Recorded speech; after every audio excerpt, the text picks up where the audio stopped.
हमने नेता प्रतिपक्ष को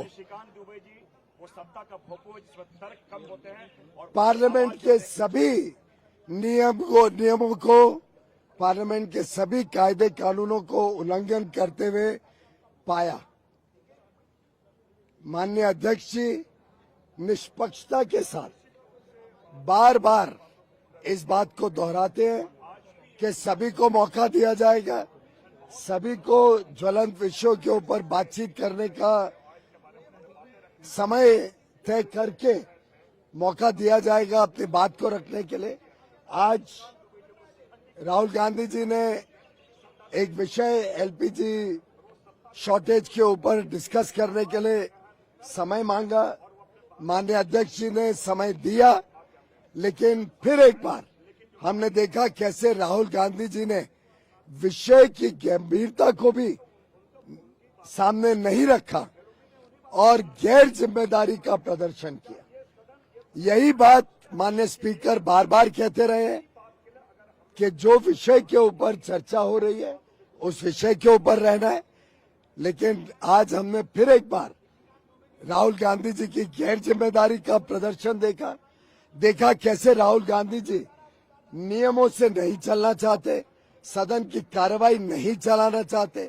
आज महत्वपूर्ण बजट के ऊपर डिबेट चल रही थी, उसको बीच में रोककर नेता प्रतिपक्ष को बोलने का मौका दिया। उनको कोई चिंता नहीं है उपभोक्ताओं की, उनको कोई विषय की गंभीरता में चिंता नहीं।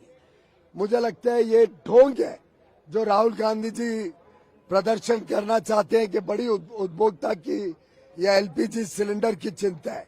वो सिर्फ और सिर्फ बेबुनियाद विषयों को सदन में लाना चाहते हैं, सिर्फ और सिर्फ ऐसे विषयों को जिससे वो देश को नीचा दिखा सके। उनका एजेंडा देश हित में नहीं है, शायद विदेशी ताकतों के एजेंडा पर राहुल गांधी जी चलते हैं। और ये पुनः एक बार सिद्ध हो गया कि राहुल गांधी जी सदन की कार्रवाई में कोई दिलचस्पी नहीं रखते। ये स्पीकर के खिलाफ नो कॉन्फिडेंस मोशन भी उनका एक ढोंग था और उनको हाउस को चलने में कोई दिलचस्पी नहीं है। ये अब पुनः एक बार उन्होंने दर्शा दिया है। माननीय हरदीप सिंह पुरी जी ने बहुत ही डिटेल्ड स्टेटमेंट देके देश को अवगत कराया।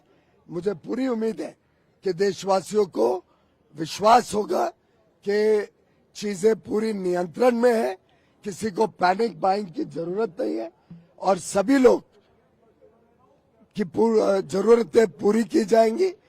हरदीप सिंह जी के बहुत ही डिटेल्ड स्टेटमेंट के बाद मुझे लगता है कि देश में अब इस विषय के बारे में चर्चा को थमा दे सकते हैं और हम अपना पुनः पार्लियामेंट की प्रोसीडिंग्स नॉर्मल कोर्स में चला सकते हैं।